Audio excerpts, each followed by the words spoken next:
Everyone, my name is Shalisha Parveen. आज हम देखेंगे डेप्रीशिएशन या मूल्यह्रास की दूसरी पद्धति, जिसे हम क्रमागत या घटती शेष पद्धति भी कहते हैं। तो चलिए आज का हम क्लास स्टार्ट करते हैं। तो हमारा पहला क्वेश्चन है, 1 अप्रैल 1999 को एक मशीन 40,000 में क्रय की गई, जिसका अनुमानित अवशेष मूल्य 12,500 था। अनुमानित अवशेष मूल्य का मतलब हम पहले भी जान चुके हैं, जो अवशिष्ट मूल्य होता है जिसे मशीन को बेचने के बाद लास्ट में जो बेचते हैं स्क्रैप वैल्यू, उसको बेचने के बाद हमें प्राप्त होता है।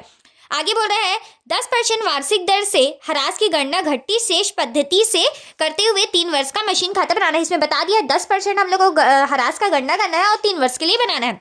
तो देखिए, हम जब 40,000 रुपये का मशीन खरीदेंगे तो हम एंट्री क्या करेंगे, मशीन हमारा एसेट है, संपत्ति है, तो उसका अकाउंट को हम डेबिट करेंगे और जिसके माध्यम से भी हम खरीदे, फॉर एग्जांपल कैश के हम माध्यम से खरीदे, तो हमारे पास से कैश गया तो हम उसे करते हैं क्रेडिट। तो हम यहाँ पे मशीन अकाउंट बना रहे हैं, तो मशीन खाता हमारा डेबिट हुआ है एंट्री के हिसाब से, तो उसके बदले में जो क्रेडिट हुआ उसे हम आके मशीन के डेबिट साइड में लिख देंगे। तो यहाँ पे हमने लिख दिया टू कैश अकाउंट। हम मशीन को 1999 और 1 अप्रैल में लिखे थे, तो हमने डेट और ईयर डाल दिया है। इसका अमाउंट था 40,000 रुपये।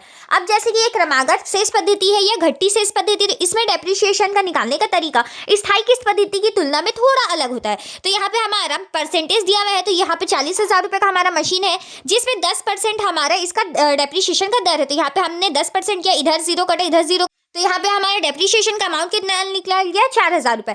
यहाँ पे 40,000 था, 4,000 से माइनस हुआ डेप्रीशिएशन का अमाउंट, तो नेक्स्ट ईयर हमारा कितना जाएगा, 36,000, 36,000 रुपये इक्वल हमारा हो गया। जो कि बैलेंसिंग फिगर हमारा आ चुका है, टू बैलेंस बीडी शेष लाया गया 2001 अप्रैल को 36,000 आया। अब यहाँ पे देखिए, हमारे स्थायी किस्त पद्धति में फिक्स अमाउंट लगता था डेप्रीशिएशन का, लेकिन यहाँ पे क्रमागत शेष पद्धति है, तो जिस अमाउंट पे हमारा जो बैलेंस बचा उस पर हमारा 10% लगेगा। तो यहाँ पे हमारा 36,000 रुपये का हम 10% जब निकालेंगे तो हमारा क्या बन जाएगा, 3,600 रुपये। तो 36,000 से 3,600 गया तो हमारा बन गया 32,400। डेप्रीशिएशन का हमारा तो एंट्री तो क्लियर है। डेप्रीशिएशन हमारा एक तरीके का एक्सपेंसेस होता है, तो हम उसे डेबिट करते हैं और इससे मशीन की वैल्यू में कमी आती है, तो हम उसे करते हैं क्रेडिट। तो हम मशीन के क्रेडिट साइड में आए हैं क्योंकि मशीन खाता बन रहा है, और यहाँ पे हम लिख दिए है बाय डेप्रीशिएशन अकाउंट। अब यहाँ पे बैलेंसिंग फिगर हमारा 32,400 बन गया है, जो कि तीसरे वर्ष ट्रांसफर हो जाएगा। यहाँ पे ईयर हमने डाल दिया 2001 और 1 अप्रैल। डेप्रीशिएशन का अमाउंट अब 32,400 का 10% निकलेगा, तो हमारा कितना बन गया, 3,240। अब हम 32,400 में 3,240 माइनस करेंगे, हमारा कितना हो गया, 29,160। डेबिट और क्रेडिट इक्वल हो चुका है। 3 वर्ष का हमारा यहाँ पे हो चुका है।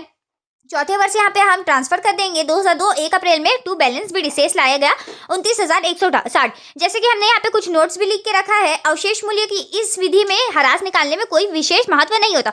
हमारे स्थायी किस्त पद्धति में अवशेष मूल्य का हम यूज करते हैं।